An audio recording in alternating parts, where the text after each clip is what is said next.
Hello students, today we are going to discuss third part of the chapter life process and that is transportation or circulation. In this video, we are discussing about the transportation or circulation. हमने पिछले दो video में nutrition और respiration पढ़ लिया है। आज के इस वीडियो में हम देखेंगे ट्रांसपोर्टेशन और सर्कुलेशन। तो चलिए शुरू करते हैं ट्रांसपोर्टेशन और सर्कुलेशन। इससे पहले कि हम ट्रांसपोर्टेशन और सर्कुलेशन पर हैं, एक क्वेश्चन हमारे दिमाग में आता है कि व्हाई वी नीड ट्रांसपोर्टेशन और सर्कुलेशन, और यू कैन से why plants and animals need transportation और सर्कुलेशन। क्योंकि ट्रांसपोर्टेशन किस में हो रहा है? प्लांट्स में। सर्कुलेशन किस में हो रहा है? ह्यूमन बींग्स में। तो हमें इसकी जरूरत क्यों पड़ी? तो इसको समझने के लिए हम छोटा सा एग्जाम्पल लेते हैं। लेट्स सपोज कि ये कोई क्या है? फैक्ट्री है, और ये क्या है? Different parts of the country, different region है। अब इस फैक्ट्री में कुछ चीजें प्रोड्यूस हो रही है ना, एक्स वाई जेड कुछ चीजें प्रोड्यूस हो रही है। अब एक्स वाई जेड जो चीजें प्रोड्यूस हुई, उस चीजों को different part of the country में, डिफरेंट रीजन में क्या करना है? हमें पहुंचाना है। तो इस पहुंचाने के लिए हमारे पास क्या है? कोई ना कोई मीडियम है ना। हो सकता है हम ट्रेन से पहुंचाए, हो सकता है हमारे ट्रक से पहुंचाए, हो सकता है एरोप्लेन से पहुंचाए। बहुत सारे मीडियम है, by air, by water, by normally land to land पहुंचाए, है ना। बहुत सारे मीडियम्स है। तो हमें किसी भी एक मटेरियल को एक जगह से दूसरे जगह तक, वन पार्ट से लेके दूसरे पार्ट तक पहुंचाने के लिए जिस भी मीडियम की रिक्वायरमेंट होती है, that process is known as transportation और सर्कुलेशन। सेम इसी कॉन्सेप्ट को अगर हम प्लांट्स और एनिमल में अप्लाई करें तो कैसे करेंगे? प्लांट्स के अंदर क्या होती है? कुछ न्यूट्रिएंट्स होती है, वाटर एंड मिनरल का ट्रांसपोर्टेशन होता है from root to the leaf. Leaf में क्या होती है? फूड बनती है। उस फूड का ट्रांसपोर्टेशन होता है फिर कहाँ? लीफ से different parts of the plants में। सेम एनिमल्स के अंदर क्या होती है? ब्लड के अंदर क्या होती है? बहुत सारे न्यूट्रिएंट्स होती है, बहुत सारे न्यूट्रिएंट्स का प्रोडक्शन होती है। उस न्यूट्रिएंट्स को different part of the cell, different part of the body में क्या होता है? सर्कुलेट करना होता है, and it is done through the process that is known as circulation. Clear यहां तक? तो आपको एक बात क्लियर हुई कि सर्कुलेशन और ट्रांसपोर्टेशन जरूरी क्यों है। अब हमें क्या करना है? बारी बारी से ट्रांसपोर्टेशन और सर्कुलेशन पढ़नी है। किसके अंदर? प्लांट्स के अंदर और एनिमल के अंदर। तो पहले हम क्या पढ़ेंगे? प्लांट्स के अंदर एंड देन एनिमल्स के अंदर। तो बचपन से पढ़ते आ रहे हैं कि प्लांट्स के अंदर मेनली ट्रांसपोर्टेशन के कितने मीन्स है? टू मीन्स है, that is xylem and phloem. Xylem and phloem. Xylem क्या करता है? जाइलम क्या करता है बोलो बच्चों? वाटर एंड मिनरल का क्या कर पाएगा? ट्रांसपोर्ट कराएगा from root to leaf. Same phloem क्या करवाएगा? लीफ में जो फूड बना उस लीफ को क्या करवाएगा? Different part of the plants, है ना, ट्रांसपोर्टेड करवाएगा। तो हमें क्या पढ़ना है? ट्रांसपोर्टेशन इन प्लांट्स में मेनली जाइलम एंड फ्लोएम पढ़नी है। एंड एनिमल के अंदर हम देखेंगे नीचे, एनिमल के अंदर क्या पढ़नी है? मेनली ब्लड के बारे में पढ़नी है और लिम्फ के बारे में पढ़नी है। यही दो हमारे पास मीडियम है जिसके थ्रू क्या होती है? सारी की सारी ट्रांसपोर्टेशन और सर्कुलेशन होती है। क्लियर है यहां तक? चलिए आगे देखिए। नेक्स्ट, हमें ट्रांसपोर्टेशन जरूरी क्यों है? ट्रांसपोर्टेशन और सर्कुलेशन प्लांट्स में क्यों जरूरी हुआ? Because transportation is a vital process. अगर ट्रांसपोर्टेशन नहीं होगा तो मिनरल का ट्रांसपोर्टेशन नहीं होगा, मिनरल का सर्कुलेशन नहीं होगा, वाटर ट्रांसपोर्ट नहीं होगा, न्यूट्रिएंट्स जो लीफ में बना फोटोसिंथेसिस के थ्रू उस न्यूट्रिएंट्स का, उस फूड का क्या होगा? ट्रांसपोर्ट नहीं हो पाएगा। That's why transportation is a vital process. This process involves transportation of water, necessary nutrients to the all part of the plant for its survival. Food and water transportation takes place separately in plants. Water xylem के through, food phloem के through. Xylem transport water and phloem transport food. इतनी बातें clear है कि नहीं? बोलिए, बोलो बच्चों। चलिए नेक्स्ट देखिए। नेक्स्ट क्या है हमारे पास? नेक्स्ट हमें क्या पढ़ना है? जाइलम। अब जाइलम क्या होता है? हम 9th क्लास में ही पढ़ चुके हैं कि xylem is a non living tube like structure. Non living tube like structure होती है। अब जाइलम के अंदर हमने बचपन में पढ़ा था कि जाइलम के अंदर कितने होते हैं? 4 एलिमेंट होते हैं। कौन कौन से? जाइलम के अंदर क्या होते हैं? ट्रैकिड्स होते हैं, वेसल्स होते हैं, जाइलम पैरेन्काइमा होते हैं, जाइलम फाइबर होते हैं। ये 4 चीजें होती हैं। जाइलम भी क्या होता है? ट्यूबुलर स्ट्रक्चर होता है फ्लोएम की तरह, है ना। थ्रू आउट द स्टेम क्या होती है? रन करती है, और वाटर एंड मिनरल का ट्रांसपोर्ट रूट के थ्रू एब्जॉर्ब करके कहां पहुंचाती है? लीफ में पहुंचाती है। इतनी बातें क्लियर है? Xylem is a long non living tube running from the roots and leaf through the stem. The water is absorbed by the root hairs and undergoes cell to cell movement by osmosis until it reaches the xylem. This water is then transported through the xylem vessels to the leaves and is evaporated by the process of transpiration. Clear यहाँ तक? The xylem is also composed of elongated cell like the phloem. जैसे phloem में phloem parenchyma phloem fibers होती है, elongated cells, companion cells, sieve tubes, ऐसे ही elongated cells किसमें होते हैं? xylem के अंदर भी होते हैं. However, xylem is especially accountable for the transporting water to the all plant parts from the roots. Since this serves such an important function, a single tree would have a lot of xylem tissue because plants के अंदर water की क्या होती है? Maximum requirement होती है photosynthesis में. That's why हमें क्या चाहिए. अब क्या है, सिंपली देखो कैसे एक ट्यूब लाइक स्ट्रक्चर है. अच्छा, अब अगर ध्यान से यहाँ पे भी बता देता हूँ, जाइलम और फ्लोएम बच्चों ध्यान से देखना. यहाँ जाइलम में क्या होती है, फ्लो हमेशा कैसा होता है, यूनिडायरेक्शनल होता है. कैसा होता है, फ्लो हमेशा यूनिडायरेक्शनल होता है. कभी भी ऐसा नहीं होगा जाइलम के अंदर कि लीफ से वाटर रूट्स की तरफ आए. हमेशा कैसे होगा, कैसे होगा फ्लो जाइलम के अंदर, हमेशा रूट टू लीफ होगा, मतलब अपवर्ड मूवमेंट होगा. हमेशा कैसा होगा, अपवर्ड. वही फ्लोएम कैसे होती है, फ्लोएम के अंदर मूवमेंट कैसी होती है, मल्टी डायरेक्शनल होती है. कैसी होती है, मल्टी डायरेक्शनल. क्यों, लीफ में यहां बना, मान लो ये कोई ट्री है ना,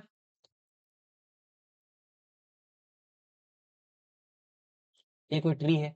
अब यहाँ पे कोई फूड बन रहा है, तो फूड कहाँ जा सकता है, वो ऊपर स्टेम में भी जा सकता है, नीचे भी जा सकता है, इस स्टेम में भी जा सकता है, तो कहीं भी जा सकता है.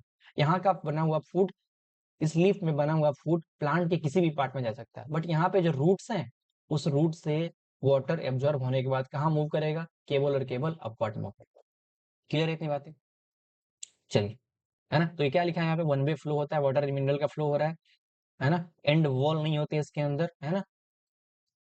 और स्टिफ्ट होते हैं, डिपोजिशन होता है लिग्निन का, ताकि वाटर का लीकेज नहीं हो सके, है ना. मान लो ये सिंपली क्या है, पाइपलाइन है हमारे अंदर, जो हमारे घरों में जो पानी आती है पाइपलाइन के थ्रू आती है पानी, अगर वो पानी लीकेज होने लगे तो कैसे होगा, है ना. इसलिए क्या होता है, इस पे लिग्निन का डिपोजिशन होता है, इसलिए क्या होती है, कोई लीकेज नहीं होती.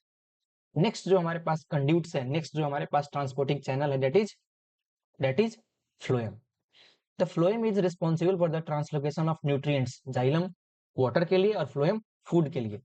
एंड जो भी हमारे पास फूड बनता है लीफ के अंदर, जो कार्बोहाइड्रेट बनती है, स्टार्च फॉर्मेशन होती है, उस स्टार्च को different parts of the body में स्टोर करने के लिए, different parts of energy production के लिए भेजा जाता है, किसके थ्रू, फ्लोएम के through. Carbohydrate produce by the leaves to area of the plants that are metabolically active. Metabolically active means कि जहां पे नए लीव्स का फॉर्मेशन हो रहा है, फ्रूट्स का फॉर्मेशन हो रहा है, फ्लावर का फॉर्मेशन हो रहा है, that is the metabolically active place in the plants. वहां पे इसको क्या हो जाएगा, ट्रांसपोर्टेशन हो जाएगा. It is made up of the living cells. The cells wall of these cells are the small holes at the end of the cells known as sieve plates. End क्या मतलब क्या हुआ, जैसे मान लो ये इंड प्लेट है, अब इसमें इंड प्लेट पे क्या होगा, ऐसे सीव लाइक स्ट्रक्चर होंगे, ऐसे सीव लाइक स्ट्रक्चर होंगे, है ना, पोर्स होंगे. जैसे अपन देखते हैं ना अपने घरों में, जो आटा अपन जो छन्नी से ऐसे छानते हैं, है ना, सेम उसी तरह से क्या होगा, इसके वॉल पे होंगे, और इसके थ्रू क्या होगा, ट्रांसपोर्टेशन होगा, किसका, फूड का. क्लियर है, ऐसे, है ना, इस तरीके से. यहाँ देख रहे हैं आप, ये जो आपको इसमें ये पोर्स दिख रहे हैं आपको, ये पोर्स दिख रहा है, ये पोर्स इसी पोर्स के थ्रू होगा, है ना. इसकी भी वॉल परफोरेटेड नहीं है ना, वॉल, ये साइड वॉल परफोरेटेड नहीं है, बट इंड वॉल परफोरेटेड है ना. इंड वॉल जो कि इस परफोरेशन से इस परफोरेशन में जाएगा, इस परफोरेशन से ऐसे, मान लो एक ऐसा फ्लोएम के सेल्स, है ना, फिर इसके ऊपर ऐसे, तो ये वाले वॉल क्या है, परफोरेटेड. तो इसके एंड वॉल क्या है, परफोरेटेड. एंड वॉल को ये मत समझ लेना, ये वाला वॉल मत समझ लेना, है ना. ये तो क्या रहेगा, कवर ही रहेगा, नहीं तो इसके भी लीकेज होने लगेंगे. The phloem is responsible for the translocation of nutrients and sugar like carbohydrates produced by the leaves to area of the plants that are metabolically active. Sieve tubes, companion cells, phloem fiber and phloem parenchyma cells are the component of the tissues. पढ़ चुके हैं चार component इसके भी और चार component उसके भी, जाइलम के भी. क्लियर है. The flow of material through the phloem is bidirectional और you can say multidirectional, है ना, दोनों ही बोल सकते हैं, मल्टी डायरेक्शनल भी बोल सकते हैं और बाई डायरेक्शनल भी बोल सकते हैं. क्लियर है. अब कैसे एब्जॉर्प्शन होता है वाटर एंड मिनरल का, फिर फूड का ट्रांसपोर्टेशन कैसे होता है वो देख लेते हैं. सिंपली एब्जॉर्प्शन वाटर का कैसे होगा, वाटर के एब्जॉर्प्शन सिंपली वाटर जो रूट हेयर है ना, रूट्स के अंदर जो माइन्यूट रूट हेयर है, प्राइमरी सेकेंडरी रूट हेयर है, वो क्या करेगी, एब्जॉर्ब करेगी, है ना। सिंपली डिफ्यूजन के थ्रू क्या होगा, एब्जॉर्प्शन होगा प्लांट रूट्स में, और उस रूट से कहाँ जाएगी, through the xylem upward movement होगा। मूवमेंट कैसे होती है, अब देखो थोड़ा सा मैं यहाँ पे डिटेल में जाता हूँ। मूवमेंट कैसे होगा, ये प्लांट्स है, ये रूट्स है, ये क्या है, लीव्स है, ये क्या है, लीव्स है। अब इस लीव्स में क्या होगा, इवोपरेशन होगा। इवोपरेशन से क्या क्रिएट होता है बेटा, एक ट्रांसपिरेटरी पुल क्रिएट होता है ना, एक खिंचाव क्रिएट होता है। अब ये खिंचाव और रूट्स ने भी क्या किया है, एब्जॉर्ब किया है रूट प्रेशर की हेल्प से। अब ये क्या करती है, एक टेंशन क्रिएट करती है वाटर के अंदर, इस पूरे ट्यूब के अंदर, जाइलम के अंदर। इससे क्या होती है, एक कैपिलरी एक्शन होता है। जैसे अपन स्ट्रॉ से पीते हैं ना, कोल्ड ड्रिंक या फिर कोकोनट वाटर पीते हैं स्ट्रॉ से लगा करके, तो कैसे सक करते हैं, तो सेम इसी वे में एक पुल क्रिएट होता है, जो रिजल्ट किसका होता है, इवोपरेशन का, है ना। दैट मीन्स ट्रांसपिरेशन का। अब ये ट्रांसपिरेशन एक ट्रांसपिरेटरी पुल क्रिएट करती है, और इस पुल के थ्रू, एक खिंचाव के थ्रू क्या होती है, वाटर का transportation. Transpiration is the process by which excess water is lost from the aerial part of the plants. This loss of water from the top of the plant causes a pull to generate the help to root absorb water from the soil, which is transportation to the leaf through the xylem. तो आप पढ़ेंगे आपको तो पूरी तरह से clear हो जाएगा। क्लियर है बेटा, चलिए आगे बढ़िए। Transportation of food and other substances. Actually में ट्रांसपोर्टेशन और फूड जो जाइलम का फ्लोएम के अंदर जो होता है, वो एक मैकेनिज्म कैसे है, ट्रांसलो देखो वाटर तो क्या है, लिक्विड मटेरियल है, फूड कैसा है, सॉलिड मटेरियल है। तो इसका जो फ्लो होता है कैसा होता है, सिंपली ऑस्मोटिक प्रेशर से होता है ना। एक प्रेशर क्रिएट होगा सेल के अंदर, यहाँ पे तो क्या होगा, ट्रांसपिरेटरी पूल। तो यहाँ एक लाइन में आपसे पूछे कि एब्जॉर्प्शन ऑफ वाटर किसके थ्रू हो रहा है, कि कौन से ऐसे प्रोसेस है जो वाटर का एब्जॉर्प्शन करवा रहा है, तो क्या बोलोगे, transpiration, transpiratory pool. Translocation of food कौन करवा रहा है, तो सिंपली क्या करवा रहा है, सेल के अंदर osmotic pressure, osmotic pressure generate होगा, सेल क्या होगा, उससे बाहर फूड निकलेगा और एक सेल से दूसरे सेल में ट्रांसफर हो जाएगा। Food is transported from the leaves to the other part of the plant via vascular tissue. Vascular tissue means phloem. The term translocation refers to the process of transferring food. Plant move carbohydrates in the form of starch from the area where abundant carbs such as mature leaves to the area where their need via phloem. मतलब जहां भी उस starch की जरूरत है, that means where there is the metabolically active cells are present, that means where there is the active cell division is going on, and where active cell division is going on, like the where new leaves are arises, new flowers are arises, new roots is forms, new fruits is forms, उस जगह पे, उन सारी जगहों पे क्या होगा, इस स्टार्च का ट्रांसलोकेशन होगा। Photosynthesis produces energy rich carbon molecules which are transferred out of the leaf to the various organ and tissues. The phloem also carries amino acids and other compounds. The compounds are primarily distributed in root, fruits, seed storage organs such as well as growth organs. देखिए इस food के साथ क्या क्या और translocated होते हैं, hormones, है ना, कुछ रिक्वायर्ड चीजें, ये सब चीजें क्या होती है, ट्रांसपोर्टेड होती है फूड के अंदर, फ्लोएम के थ्रू, डिफरेंट पार्ट्स के अंदर। क्लियर है। The phloem also carry amino acids, देख लिया आपने। The foods and the other substances are transported in the sieve tubes in both upward and downward directions with the aid of nearby partner cells. Partner cells in the sense कि जो different आसपास के जितने भी sales है उन सब से क्या होगा, है ना, जो भी फूड्स है, जो भी हार्मोन्स है, जो भी न्यूट्रिएंट्स है, उन सब का क्या होगा, ट्रांसपोर्टेशन होगा। Material like sucrose is moved into the phloem tissue utilising energy from ATP. अब ये क्या है, एनर्जी एक्सपेंडिचर होता है, जब भी फ्लोएम के अंदर ट्रांसपोर्टेशन होगा तो क्या होगा, एनर्जी का एक्सपेंडिचर होगा। This expand the solute strain the tissue making water move into the it. This tension, अब क्या होगा, अब मान लो यहाँ ये फ्लोएम है, इस फ्लोएम के अंदर क्या हुआ, फूड्स है। अब ये फूड के अंदर क्या होगा, एक क्रिएट होगा, साइड वाले सेल्स में क्या है, वाटर भरा हुआ है, तो इस दोनों में क्या होगा, एक प्रेशर डिफरेंस क्रिएट होगा। अब इस प्रेशर डिफरेंस क्रिएट होकर क्या होगा, हाई प्रेशर, यहाँ से हाई प्रेशर से लो प्रेशर की तरफ फूड मूव कर जाएगी, फिर यहाँ पे लो प्रेशर क्रिएट हो जाएगा, फिर इसके नीचे कहाँ पे होगा, फूड होगा, तो ये फूड फिर high pressure to low pressure, तो ऐसे ही यहाँ से high pressure to low pressure food यहाँ पहुंचा, फिर यहाँ से यहाँ पहुंचा, फिर इस सेल से इस सेल में, फिर क्या पहुंच जाएगा different part of the plants के अंदर। This tension move the material in the phloem tissue that have less strain मतलब लेस प्रेशर। सिंपली यहाँ तक क्लियर है बच्चों? बोलिए।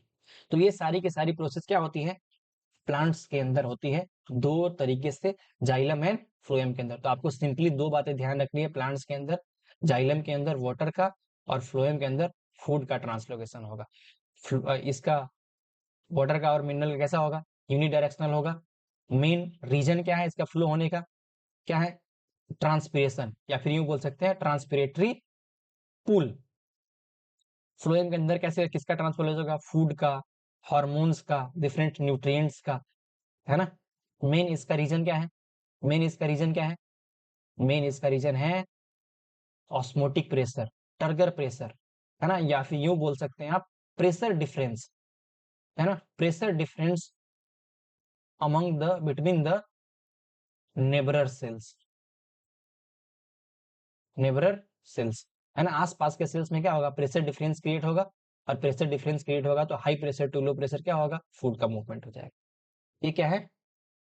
ये कहां तक है? प्लांट्स की बातें होगी। अब नेक्स्ट क्या बात करेंगे हम? एनिमल्स के बारे में। ओके, तो चलिए अब हमें क्या देखना है? Transportation in human, that means हमें ह्यूमन के अंदर सर्कुलेशन देखनी। अब मेजर जो बात करें हम ह्यूमन के अंदर, तो हमें बस ये जो मैं बना रहा हूँ अभी उस पर ध्यान देना। अभी ह्यूमन के अंदर अगर टोटल हम डिवाइड करें तो ह्यूमन सर्कुलेटरी सिस्टम को हम 2 पार्ट में डिवाइड कर सकते हैं। क्या क्या? बस इसी से आपको सारा कुछ क्लियर हो जाएगा। क्या क्या? जो ह्यूमन सर्कुलेटरी सिस्टम होती है, उस ह्यूमन सर्कुलेटरी सिस्टम के अंदर एक होता है क्या? Blood vascular system. क्या होता है बच्चों? Blood vascular system. एंड दूसरा क्या होता है? Lymphatic system. क्या होता है दूसरा? Lymphatic system. क्लियर है यहाँ तक? अब हमें इस ब्लड वाले के अंदर क्या करना है? ब्लड वेस्कुलर सिस्टम के अंदर क्या देखना है हमें? ब्लड है तो ब्लड देखना है हमें। फिर क्या देखना है हमें? ब्लड किससे फ्लो करती है ना। तो किससे फ्लो करती है बच्चों? ब्लड वेसल्स के थ्रू, है ना। तो ब्लड वेसल्स देखनी है। और ब्लड वेसल्स ये फ्लो कराने वाली कोई पंपिंग ऑर्गन कौन सा है ना। जैसे हमारे घरों में क्या आती है? पानी आती है। कहाँ से पानी आती है? पाइपलाइन से आती है। कौन उसको करता है? कोई मोटर पंप होगा म्यूनिसिपल का, तो वहां से आती है। तो हमारा पंपिंग स्टेशन कौन है? हार्ट। तो हमें ये 3 चीजें देखनी है किसके अंदर? ब्लड वेस्कुलर के। लिम्फेटिक सिस्टम के अंदर क्या देखनी है हमें? लिम्फ देखनी है। मेन इसका फ्लूइड क्या है? लिम्फ देखने। फिर क्या देखना है हमारे पास? किसके अगर फ्लो करता है तो लिम्फेटिक वेसल्स, वेसल्स देखनी है। देन क्या देखना है हमें? लिम्फ नोड देखना है। क्या देखना है? लिम्फ नोड्स देखने हैं कि जिस तरह हार्ट पंप करता है ब्लड को, इसीलिए इसका पंपिंग स्टेशन और इसका रिजर्वायर स्टेशन कौन सा है? Lymph nodes. क्लियर यहाँ तक? तो हमें ये दोनों ह्यूमन सर्कुलेटरी सिस्टम के अंदर ये 2 चीजें पढ़नी है। इन 2 चीजों के अंदर फर्दर हमें डिवाइड करके ये चीजें पढ़नी है। क्या पढ़नी है? Blood, blood vessels, heart, lymph, lymphatic vessels and lymphatic nodes. Clear है बच्चों यहाँ तक? बोलो। चलिए नेक्स्ट हम मूव करते हैं किस पे? ट्रांसपोर्टेशन इन ह्यूमन में क्या देखेंगे हमारे पास कि कैसे कैसे ब्लड के कौन कौन से कंपोनेंट है ना, क्या क्या हमें पढ़ने हैं एटसेट्रा। तो transportation in human is done by the circulatory system. The circulatory system in human is mainly consist of the blood, blood vessels and heart. पहले देख लिया हमने। It is responsible for the supply of the oxygen, nutrients and the removal of the harmful gases like carbon dioxide, excretory product and etcetera. ये सब देख चुके हैं आप। फाइट इन्फेक्शन से फाइट करता है वो सब आगे देख लेंगे हम। The circulatory system comprises of the 2 main components, that is the cardiovascular system and the lymphatic system. Cardiovascular system that means blood vascular system and lymphatic system, जैसा कि हमने देख लिया पूरा। क्लियर है बच्चों? अब जब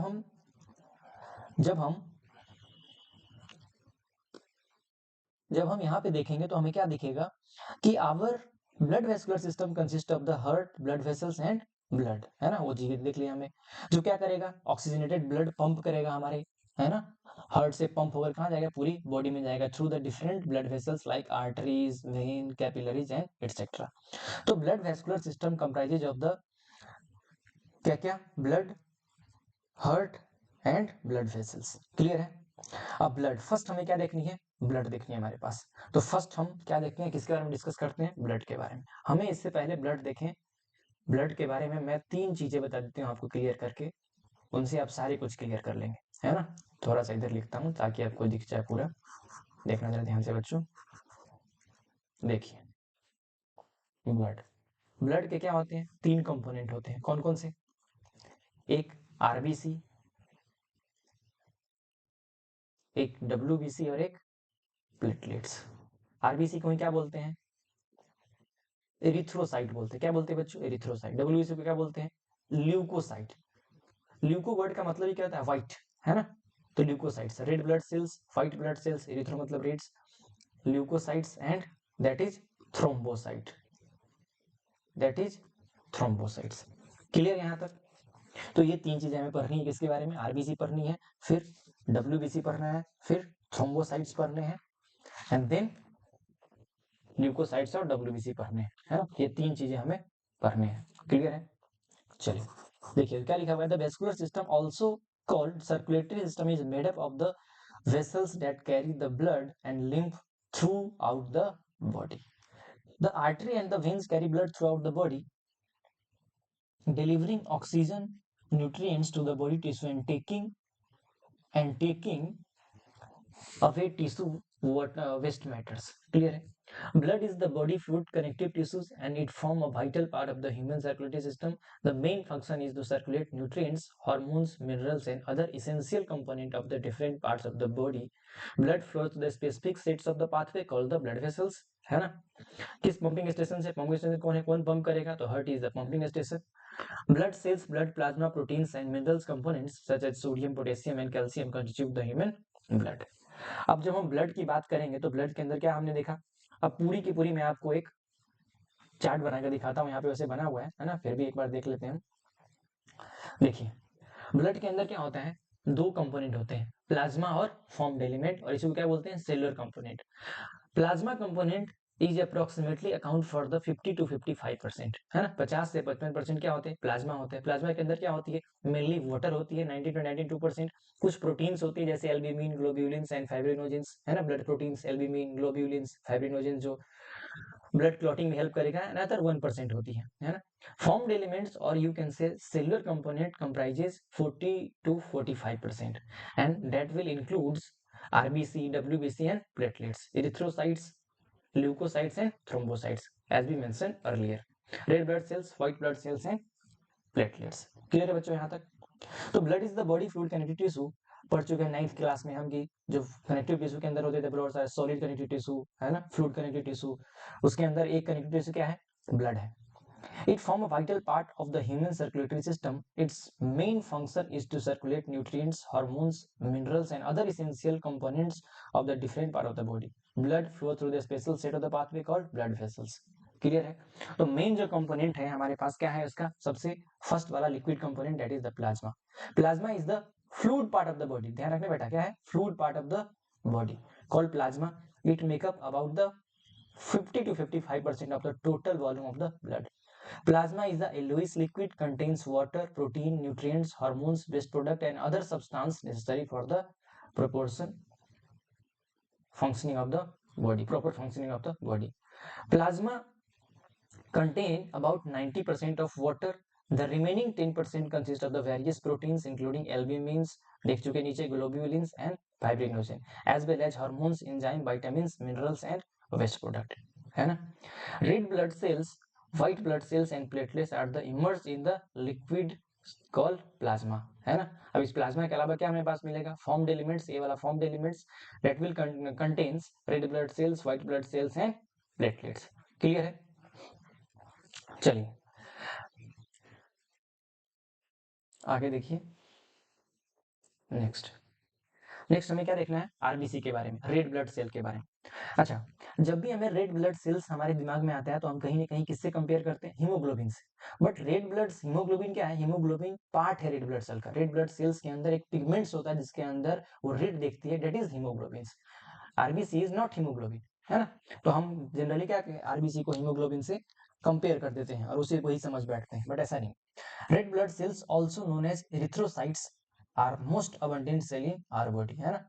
5 to 5.5 मिलियन, है ना, 5 to 5.5 मिलियन पर क्यूबिक मिलीमीटर पाया जाता है. 1 मिलीमीटर क्यूब में, 1 मिलीमीटर क्यूब में कितना होते हैं, 50 से 55 लाख आरबीसी के सेल होते हैं.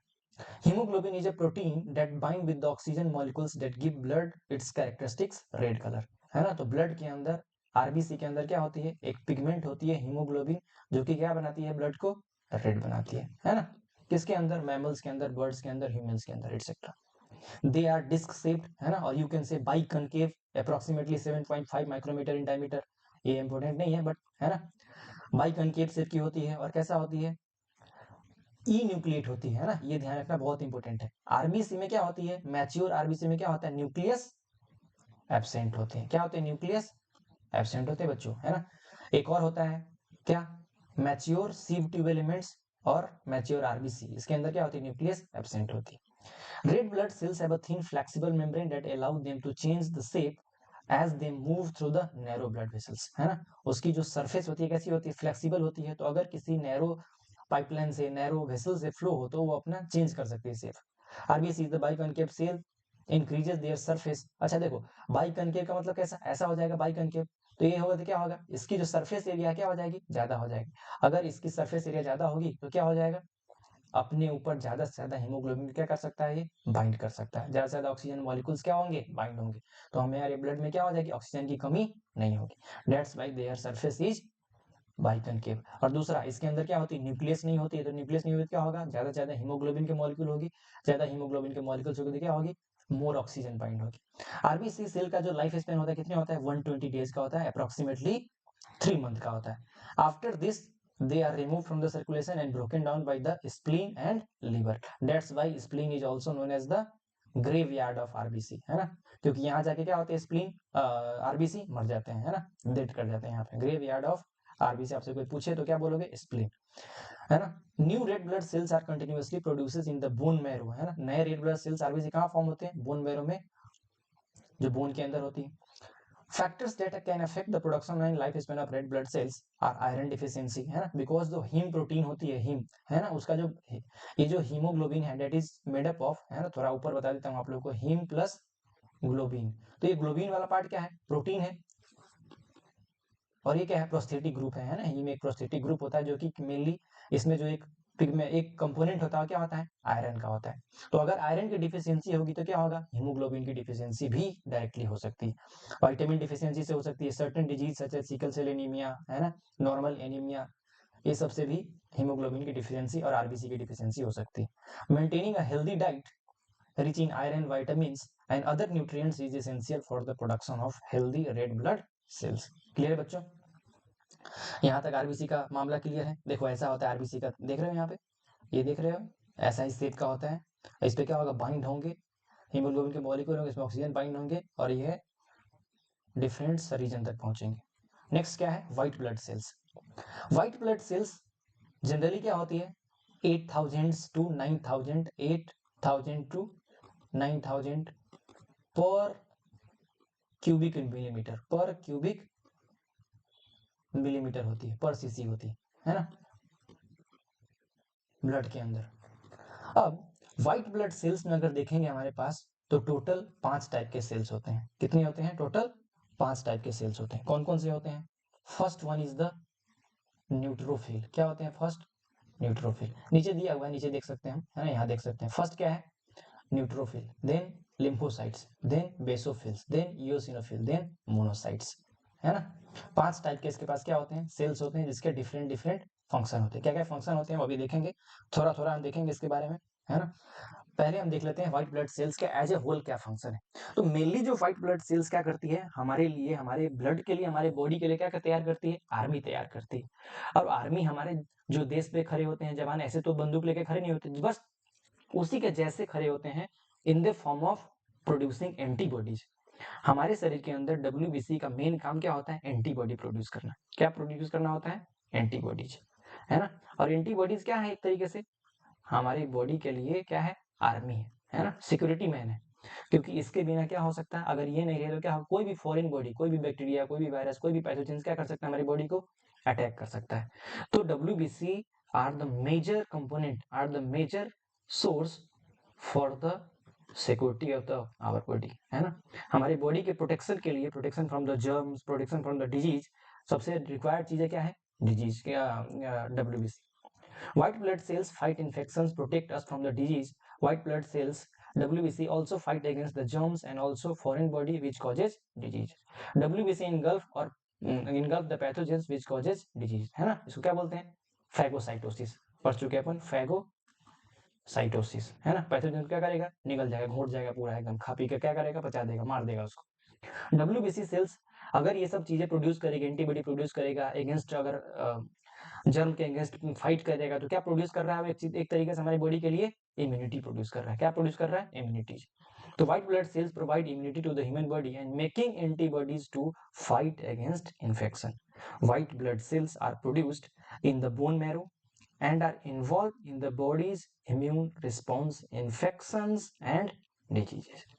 WBC are either spherical or in shape or irregular in shape, है ना, डिफरेंट टाइप के शेप होते हैं, है ना, लाइक देख रहे हो यहाँ पे, है ना, बेसोफिल का शेप अलग है, लोब बहुत सारे लोब्स है, इओसिनोफिल का कैसे बाई लोब, दो लोब दिख रहे हैं आपको मोनोसाइट्स के, फिर अलग दिख रहे हैं, कुछ स्फेरिकल दिख रहे हैं, है ना, तो डिफरेंट टाइप के इरेगुलर शेप के हो सकते हैं। All the white blood cells have a nucleus through the shape of the nucleus in a different type of WBCs, है ना। न्यूक्लियस की जो शेप होगी वो डिफरेंट सेल में कैसे हो सकती है, डिफरेंट हो सकती है। White blood cells in the bloods are much smaller in number than the red blood cells, है ना। देखते हो यहाँ पे कितने हैं, 8 to 9 के आसपास है ना, कहीं कहीं आपको लिखा मिलेगा 6.5 to 9 के, है ना, 7 के 8 के इसी के रेंज में होता है ना, तो उससे कहाँ वो 5.5 मिलियन और ये कहाँ 8,000, बहुत कम होते हैं, तो much smaller in number than the RBC. WBC are also known as leucocytes, बता चुका हूं पहले ही, ल्यूको मतलब colourless, fight, as they play important role in the body's immune systems by fighting off infection and diseases.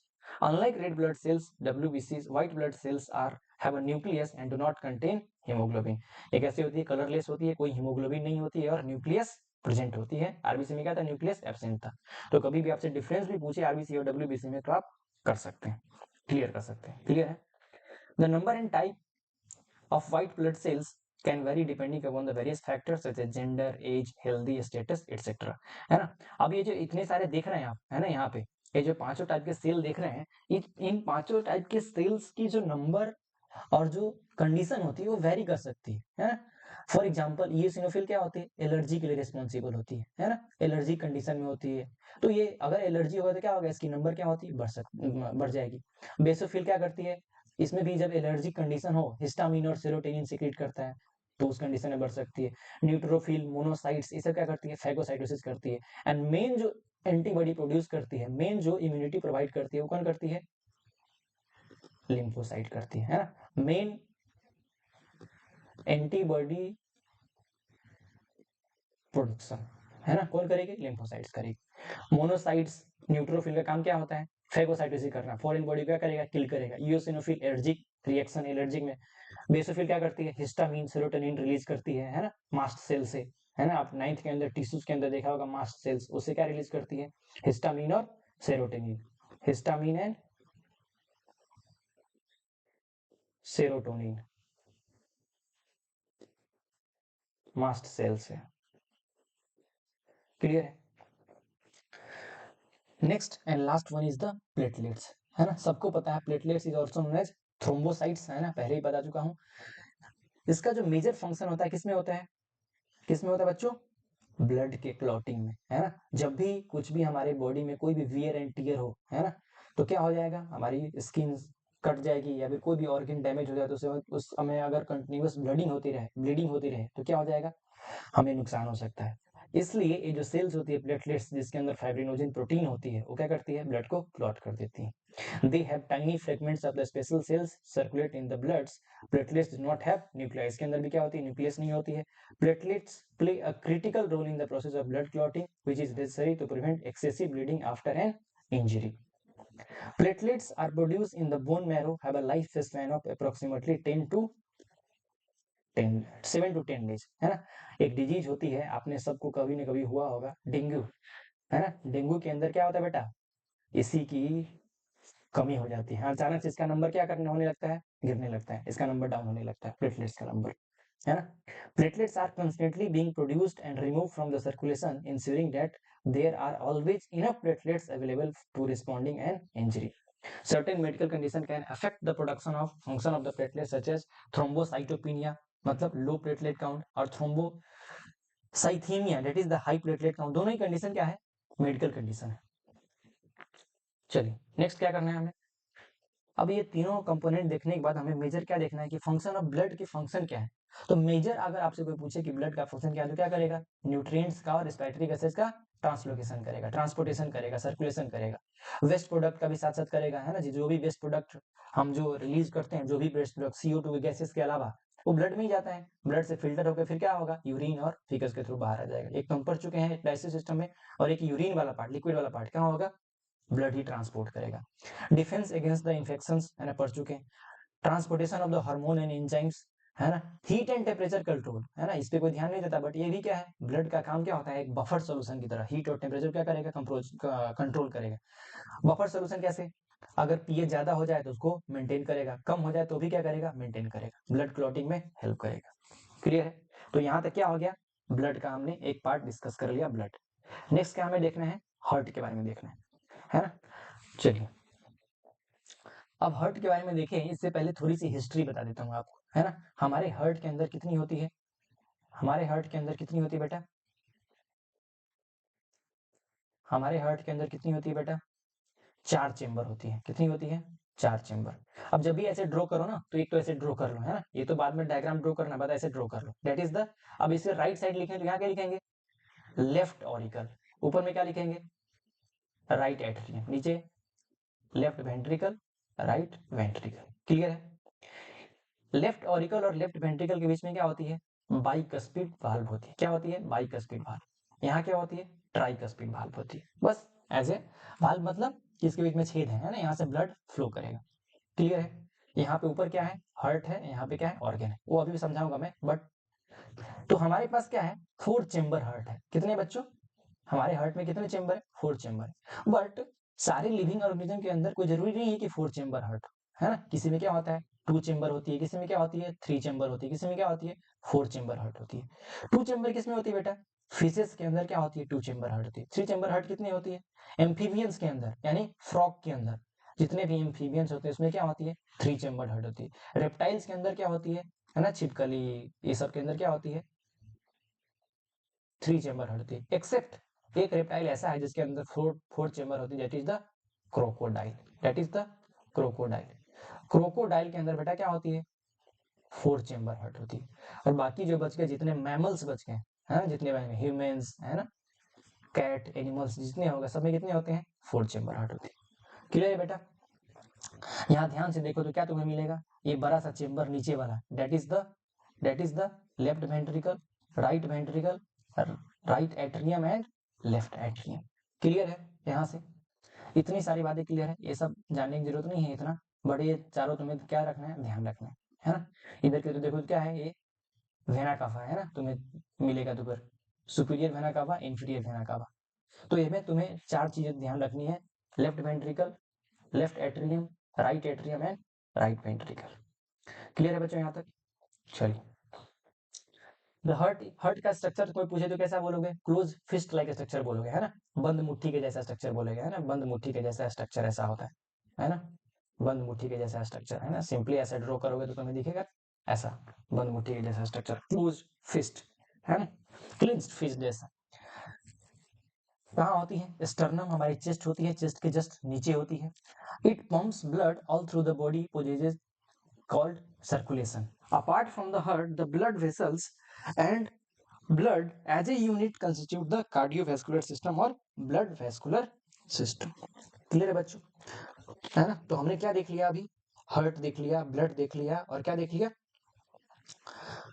हाँ blood के सारे component देख लिए, है ना। छोटी छोटी इन्फॉर्मेशन और है क्या क्या, कि ब्लड का हार्ट का वेट कितना होता है बच्चों, कोई पूछे तुमसे तो 250 से 300 ग्राम, है ना, नॉर्मली कोई पूछ ले तो, है ना। शेप एंड साइज तो कोई पूछेगा नहीं, बट है ना, कलर कैसा होता है, रेडिश ब्राउन कलर का होता है, कोनिकल होता है, एटसेट्रा, ये सब तो बता दोगे तुम, है ना। स्ट्रक्चर ऑफ हार्ट तुमने देख लिया, right atrium, left atrium, right ventricle, left ventricle, etcetera, ये सब बता दोगे तुम, है ना। चलिए अब हमें क्या पढ़ना है, ब्लड वेसल्स के बारे में पढ़नी।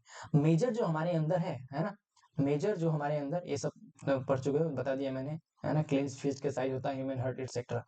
मेजर जो ब्लड वेसल्स हमारे अंदर पढ़ने, that is the arteries, vein and capillaries, है ना। इन तीनों को मैं एक एक पूरा एकदम साथ साथ लेकर के मैं समझा देता हूँ, है ना।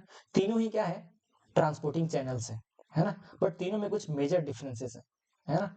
आर्टरीज कैसी होती है, आर्टरीज कैसी होती है, इसकी जो वॉल होती है कैसी होती है, थिक होती है। कैसी होती है, इसकी जो वॉल होगी कैसी होगी, थिक होगी। वेन्स की वॉल क्या होती है, थिन होती है। अगर इसकी वॉल थिन होगी तो इसको क्या बोलते हैं, ल्यूमेन, है ना। ल्यूमेन मतलब इसकी डायमीटर, डायमीटर क्या होगी, ज्यादा होगा। इसके डायमीटर क्या होगा, ल्यूमेन क्या होगा, कम होगा। इसके डायमीटर क्या होती है, कैपिलरीज तो क्या होती है, माइन्यूट, माइन्यूट होती है, बहुत माइन्यूट होती है, इन सबसे बहुत छोटी होती है। कैपिलरी एक्चुअली में क्या होती है, बाइफर्फिकेशन से ही बनती है ना। ये सब आर्टरीज और वेन्स के बीच में जो नेटवर्क होता है ना, आर्टरीज और वेन, मान लो ये दो आर्टरी है, ये वेन्स है, इसके बीच में नेटवर्क होगा कोई, है ना, इसके बीच में नेटवर्क फैला हुआ, डेट इज कैपिलरीज, है ना। तो इसका अगर पूछे तुमसे आर्टरी का लूमेन क्या होगा, नैरो होगा। क्यों, क्योंकि इसकी वॉल क्या है, थिक है। इसका वेन का क्या होगा, वाइड होगा।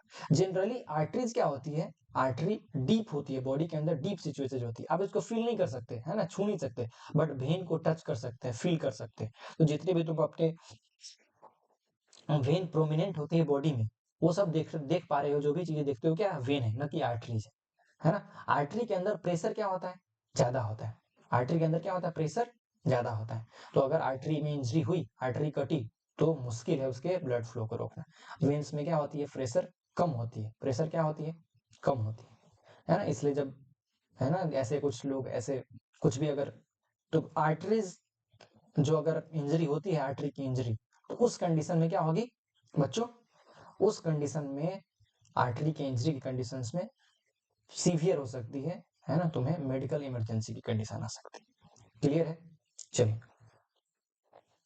In organism closed circulatory system, the blood flow within vessels of varying size. All vertebrates, including humans, possess this type of circulation. The external structure of the heart many blood vessels forms a network, with the major emerging from within the structures. The blood vessels typically comprise of the following, क्या क्या, arteries, vein and capillaries. Artery कैसी होती है, muscular walled होती है, mainly supply, mainly क्या करती है, ऑक्सीनेटेड ब्लड सप्लाई करती है, प्योर ब्लड जिसको बोलते हैं, है ना। तो आर्टरी में प्योर ब्लड होती है, कुछ एक्सेप्शन होते हैं जो कि आगे देखेंगे, है ना। Aorta is the largest artery है, लार्जेस्ट आर्टरी कौन है, अयोटा, ध्यान रखना, aorta is the largest artery. क्या होती है मैं आगे दिखाऊंगा। वेन्स क्या होती है, located through out the body, है ना। ऑक्सीजन, पुअर ब्लड ऑक्सीजन होती है, मतलब इम्प्योर ब्लड सप्लाई करती है, एक्सेप्ट पल्मोनरी वेन्स है, उसमें प्योर होता है, बट आगे देखेंगे अपन। कहाँ से कहाँ, देखो आर्टरी हमेशा कहाँ से कहाँ होता है, डायरेक्शन इसका क्या होता है, ये ब्लड क्या करेगा, अवे फ्रॉम द हार्ट, है ना। ये मान लो हार्ट है, तो हार्ट से अवे ले जाएगा ब्लड आर्टरी, और वेन्स क्या करेगा, हमेशा हार्ट के पास ले जाएगा, और ये हार्ट से दूर ले जाएगा ब्लड, है ना। अवे फ्रॉम हार्ट, ये क्या करेगा, towards heart, veins. Veins are the part of the circulatory system that work together other blood vessels, and your heart keep blood moving. Veins hold most of the blood in your body. In fact, nearly 75% of the blood in your veins. Capillary क्या है, tiny tube-like structure है, which is present in between the arteries and veins in network-like manner. Capillaries are delicate blood vessels and exist throughout your body. They transport blood, nutrients, oxygens in cells of your organ and blood system. Capillary are the smallest blood vessels in your vascular system. Clear है बच्चों यहाँ तक, बोलिए। चलिए next हमें क्या पढ़ना है, वर्किंग ऑफ हार्ट पे, है ना। वर्किंग ऑफ हार्ट के वर्किंग पे हमें क्या करना है, मूव करना है, और हमें सर्कुलेशन देखनी है, सिंगल सर्कुलेशन है, डबल सर्कुलेशन। देन आफ्टर कुछ लिम्फेटिक सिस्टम देखेंगे, और इस चैप्टर क्या करेंगे, हम समाप्त करेंगे। तो चलिए हमें क्या देखना है, सिंपली सबसे सिंपलेस्ट मैनर में, आज तक तुम देखोगे यहाँ पे क्या तुम्हें दिखेगा, सबसे सिंपलेस्ट मैनर में क्या देखना है तुम्हें, ये क्या है, हार्ट है ना। अब देखो एक चीज होती है क्या, सिंगल सर्कुलेशन, और एक क्या होती है, डबल सर्कुलेशन। एकदम सिंपल लैंग्वेज में तुमसे बात करूं तो सिंगल सर्कुलेशन क्या होता है, अगर ब्लड हार्ट से होकर के एक बार ही गुजरे, बस गया और आ गया, that is known as single circulation. अगर ब्लड हार्ट से होकर के दो बार गुजरे, गया फिर आया फिर गया, that is known as double circulation. Single circulation किसमें होता है, फिश में होता है, एम्फीबियंस फ्रॉग में होता है ना, एटसेट्रा में होते हैं। डबल सर्कुलेशन किस में होती है? ह्यूमन के अंदर कैरेक्टरिस्टिक्स क्या है? मैमल्स के अंदर डबल सर्कुलेशन। क्या है कैरेक्टरिस्टिक्स? Double circulation. अब कैसे ये फॉलो होता है वो देखो। अब देखो ये क्या है?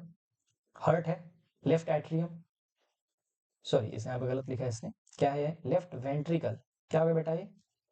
Left ventricle. यहाँ क्या है? Left atrium, right ventricle. Clear है? अब ये क्या है? लंग्स। अब इसी को, इस पूरे डायग्राम को बेटा मैं, है ना, इस पूरे डायग्राम को मुझे तुम्हें एक सिंपल फ्लो चार्ट से समझाता हूं, ऐसे, है ना, एकदम सेम इसको कॉपी किया है मैंने, यहाँ पे सेम कॉपी किया है, देखना जरा ध्यान से। अब लंग के अंदर क्या होती है तुम्हें पता है कि लंग के अंदर क्या होगा? ब्लड प्यूरिफाई होगा। लंग के अंदर क्या होगा बेटा? ब्लड प्यूरिफाई हुआ। यहाँ से ब्लड प्यूरिफाई हुआ पल्मोनरी वेन के थ्रू, कहाँ आया ब्लड? लेफ्ट एट्रियम में। चलो पहले यहीं से देख लो, है ना तुम। लंग के अंदर क्या हुआ? ब्लड प्यूरिफाई हुआ, कहाँ? पल्मोनरी वेन के अंदर। ऑक्सीजनेटेड ब्लड कहाँ पहुंचा? Left atrium. लेफ्ट एट्रियम में प्रेशर जनरेट हुआ, कहाँ पहुंचा? खुला ये लेफ्ट वेंट्रिकल में पहुंचा। लेफ्ट वेंट्रिकल में पहुंचेगा, है ना, दोनों तरफ प्रेशर जनरेट की वजह से, प्रेशर की वजह से क्या हो जाएगा? दोनों लेफ्ट एट्रियम और लेफ्ट राइट वेंट्रिकल्स दोनों के अंदर ब्लड जा रहा है। इसके बाद क्या होगा? ये जो राइट वेंट्रिकल कॉन्ट्रैक्ट करेगी, है ना, हार्ट कॉन्ट्रैक्ट करती है, तो क्या होगा? प्रेशर जनरेट होगा। इस लेफ्ट वेंट्रिकल से ब्लड कहाँ पहुंचेगा? पूरे बॉडी ऑर्गन में, जो कि ऑक्सीजनेटेड ब्लड है, न्यूट्रिएंट्स है इसके अंदर, तो कहाँ पहुंचेगा? जैसे रेस्पिरेशन में पहुंच चुके थे हम, पढ़ चुके थे CO2 और O2 का ट्रांसपोर्ट, तो लेफ्ट वेंट्रिकल से ब्लड कहाँ पहुंचेगी? पूरे बॉडी ऑर्गन में पहुंचेगी। अब इस पूरे बॉडी ऑर्गन में पहुंचेगी किसके थ्रू? आयोटा के थ्रू, है ना, आर्टरी के थ्रू, है ना, लार्जेस्ट आर्टरी के थ्रू ऑक्सीजनेटेड ब्लड। तो पहले लंग, तो देखना जरा क्या हम कैसे मूव कर रहे हैं। पहले लंग, फिर लेफ्ट एट्रियम, फिर लेफ्ट वेंट्रिकल, फिर कहाँ मूव करेगी? आयोटा के थ्रू, फिर कहाँ मूव करेगी? बॉडी के थ्रू, फिर कहाँ मूव करेगी? बॉडी के थ्रू, है ना।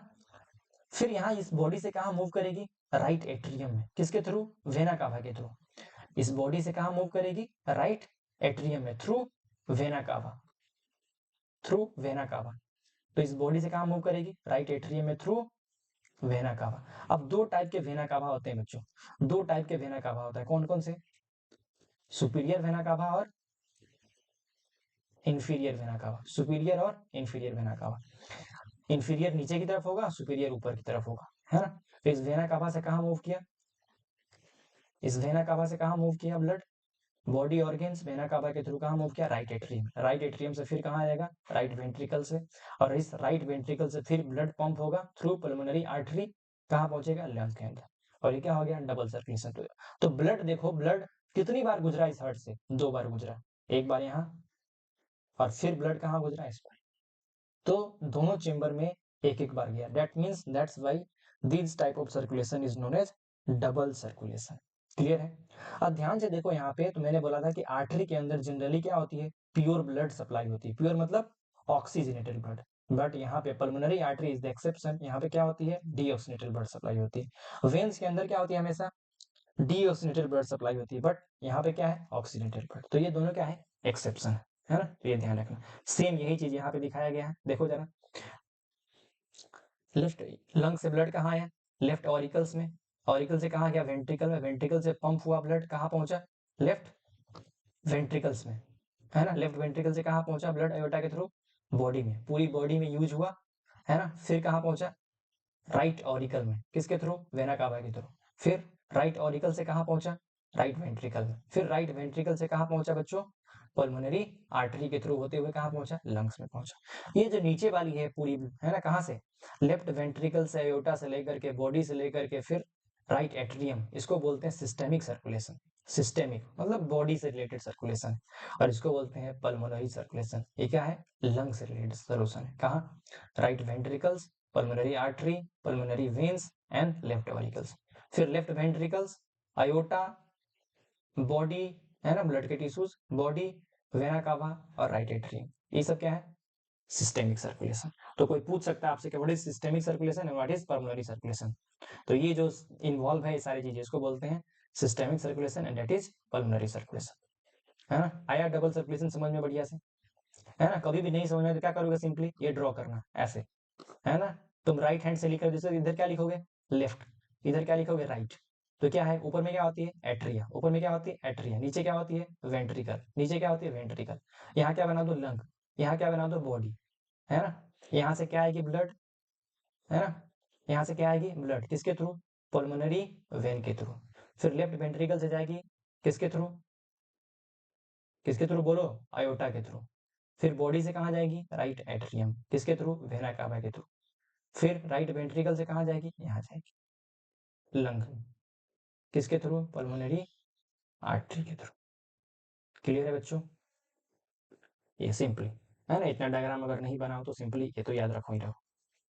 चलिए, the heart is divided into four chamber have valves and allow the blood, है ना। यहाँ पे देखो वाल्व होती है दोनों पे, यहाँ पे दो छेद वाली वाल्व होती है, इसको बोलते हैं bicuspid valve.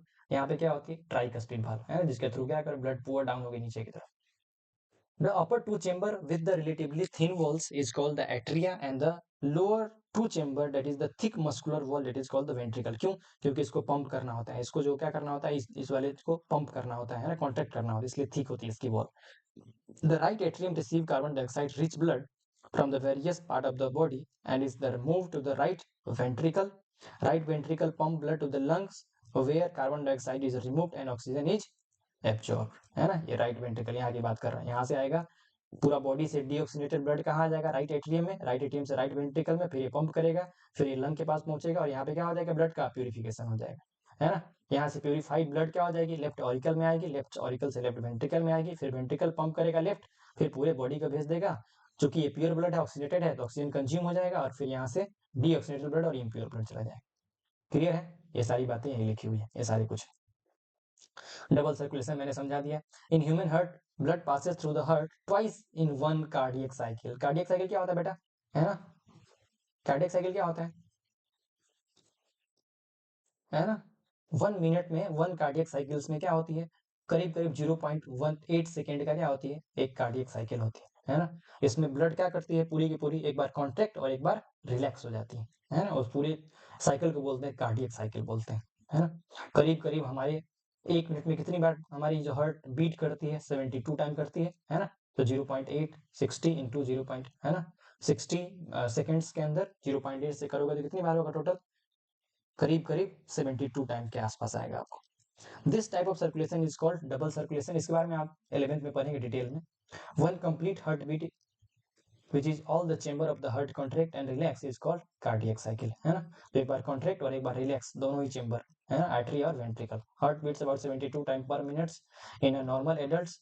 One cardiac cycle heart pumped about 70 ml of the blood, thus about 500 ml, sorry 5000 ml, that is the 5 liter of the blood is pumped in a minute। 1 minute में कितना pump होता है blood, 5 litre के आसपास। वही हमारे पूरी body में होता है, तो पूरी 1 मिनट के अंदर हमारे अंदर पूरी बॉडी में ब्लड क्या होती है सर्कुलेट हो जाती है, पूरी बॉडी की ब्लड एक बार हार्ट से गुजर जाती है। Double circulation ensure complete segregation of the oxygenated and deoxygenated blood necessary for the optimization of energy production in the warm blooded animals, है ना। वार्म ब्लडेड एनिमल्स जो हमारे अंदर है, जो कि हम अपने टेम्परेचर को मेंटेन रख सकते हैं, ब्लड के टेम्परेचर को, है ना, बॉडी के टेम्परेचर को, that is known as warm blooded animals, है ना। तो हमारे अंदर डीऑक्सीनेटेड ऑक्सीजन और ऑक्सीनेटेड ब्लड दोनों सेपरेटली होते हैं, जिसके अंदर सिंगल सर्कुलेशन होती है, दोनों क्या होती है मिक्स हो जाती है एक ही chamber. In the human body, blood circulation is through the heart twice. Once it goes through the heart during pulmonary circulation and one through the systemic circulation. Hence, circulation in human being is called double circulation. Clear है बच्चों यहाँ तक। चलिए, simply वही diagram यहाँ पे भी है, देख सकते हैं, है ना। पूरी अच्छी तरीके से मैंने डिटेल में लिखा है कि CO2 इन रिच, है ना, रिच ब्लड है, ऑक्सीजन पुअर मतलब डीऑक्सीनेटेड ब्लड, यहाँ क्या है ऑक्सीजन रिच, CO2 पुअर, तो क्या है ये, इसको बोलते हैं क्या ऑक्सीजनेटेड ब्लड, और यू कैन से प्योर ब्लड, इसको क्या बोलेंगे बेटा डीऑक्सीजनेटेड ब्लड, और यू कैन से इसको इम्प्योर ब्लड, क्या बोलेंगे इम्प्योर ब्लड, है ना। ऐसे पेस मेकर क्या होते हैं, कुछ ऐसे से यहाँ पे हार्ट के अंदर क्या होती है, हार्ट के अपर राइट कॉर्नर पे क्या होती है, यहाँ पे हार्ट के अपर राइट कॉर्नर में ऐसे नोड होती है जिसको पेस मेकर बोलते हैं। हमारा हार्ट देखो, कभी कभी आपने मूवी देखी होगी तो उसमें क्या देखा होगा आपने, मूवी के अंदर देखा होगा आपने कि हार्ट को हम क्या करते हैं ट्रांसपोर्ट करते हैं एक जगह से दूसरी जगह पे, है ना। तो हार्ट बॉडी के बाहर है, फिर भी क्या कर सकती है, वो बीट कर सकती है। तो हार्ट क्या होती है, हमारा जो हार्ट होती है डेट इज मायोजेनिक, है ना, बॉडी के बाहर भी वो क्या खुद से ही बीट कर सकती है। Pacemaker small device that give the position of the chest abdomen to help the control heart rhythm. This device usually take up the electrical pumps, है ना। कैसे कार्डियक साइकिल रेगुलेट होगा, वो कौन रेगुलेट करता है, sino atrial node, SN nodes, है ना। इसके बारे में डिटेल्स में हमें क्या पढ़नी, कैसे रेगुलेट करती है, ये सब पढ़नी है हमारे पास। इसलिए इसको क्या बोलते हैं, कार्डियक पेसमेकर भी बोलते हैं, है ना। कभी कभी हम लोग आर्टिफिशियल पेसमेकर भी लगवाते हैं, जब हमारी जो पेसमेकर नेचुरल पेसमेकर खराब हो जाती है तब, है ना। इलेक्ट्रिकल इंपल्स जनरेट करेगी, कंट्रैक्ट होगा, रिलैक्स होगा। सिंपली क्या करती है, ये जो एसएन नोड यहाँ देखा आपने, ये जो एसएन नोड आपने देखा, वो क्या करेगी, यहाँ से क्या करेगी, एक इम्पल्स जनरेट करेगी, फिर ये कॉन्ट्रैक्ट आर्टरियम कॉन्ट्रैक्ट होगा, फिर वेंट्रिकल कॉन्ट्रैक्ट होगा, फिर दोनों क्या होंगे, रिलैक्स होंगे। तो डिफरेंट टाइप के क्या है, पेसमेकर्स, जो कंट्रोल करेगा किसको, हार्ट रेट को कंट्रोल करेगा। क्लियर है बच्चा, है ना।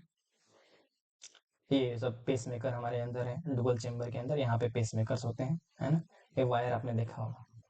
क्लियर। तो ये सारी बातें आपको ध्यान रखनी है, किसके रिलेटेड, हार्ट से रिलेटेड। तो हमने डिस्कस कर लिया ब्लड वेस्कुलर सिस्टम के अंदर क्या क्या, हार्ट डिस्कस कर लिया, ब्लड डिस्कस कर लिया और ब्लड वेसल्स डिस्कस कर लिया। अब क्या देखना है हमें, लिम्फेटिक सिस्टम देखने हैं, है। थोड़ा सा इससे पहले की देखें 9th क्लास के अंदर, वैसे आपने लिम्फ पढ़ चुके हैं, बट यहाँ भी थोड़ा सा मैं शॉर्टकट में बताता हूँ लिम्फ क्या होता है। जैसे देखिए, मान लो इस ब्लड वेसल्स के अंदर क्या कर रही है, ब्लड फ्लो हो रही है। अब ब्लड के अंदर क्या है, प्लाज्मा है, वाटर है, एक्सेट्रा है। तो कुछ ब्लड के जो है ना आरबीसी डब्ल्यू जो कुछ बड़े मॉलिक्यूल्स है वो तो नहीं, है ना, कुछ छोटे मॉलिक्यूल्स और वाटर के मॉलिक्यूल्स, प्लाज्मा मॉलिक्यूल्स क्या होते हैं, ब्लड से बाहर आ जाते हैं। क्या आ जाते हैं, ब्लड से बाहर आ जाते हैं। और दो वेसल्स के बीच में, दो टिश्यूज के बीच में क्या होती है, इकट्ठा हो जाती है ऐसे। इस और इसी फ्लूइड को क्या बोलते हैं हम लोग, लिम्फ बोलते हैं। क्या बोलते हैं, लिम्फ। या फिर इसको बोलते हैं हम लोग इंटरस्टिशियल फ्लूइड, इंटरस्टिशियल फ्लूइड। क्यों भाई, क्योंकि ये दो टिश्यूज के बीच में, है ना, दो टिश्यूज के बीच में जो स्पेस है वहां पे क्या हो गया, इकट्ठा हो गया। That's why they are known as interstitial fluids. In human beings and vertebrates, the lymphatic system acts as subsystem of the circulatory system. It has also role in the play in the transportation of the human beings. Lymph is a special fluid called the tissue fluids. It play a role in the exchange, possesses nutrients and gases occur through blood. है ना?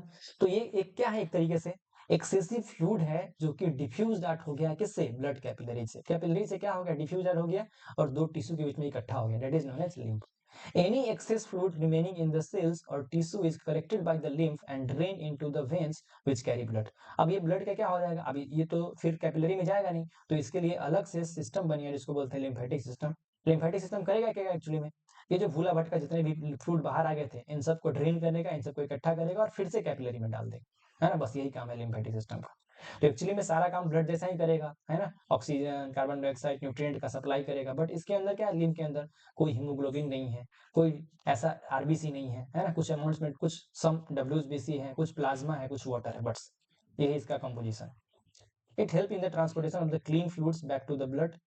It help in the transportation of the fat and digestive system. हाँ बच्चों, अब एक चीज हमने digestive system के अंदर देखा था कि जो फैट होती है, फैट का डाइजेशन, फैट का जो डाइजेशन है ना, फैट का जो एब्जॉर्प्शन है वो किसके थ्रू होता था, लिम्फेटिक वेसल्स के थ्रू होता था बच्चों, है ना, लैक्टियल्स के थ्रू होता था, है ना।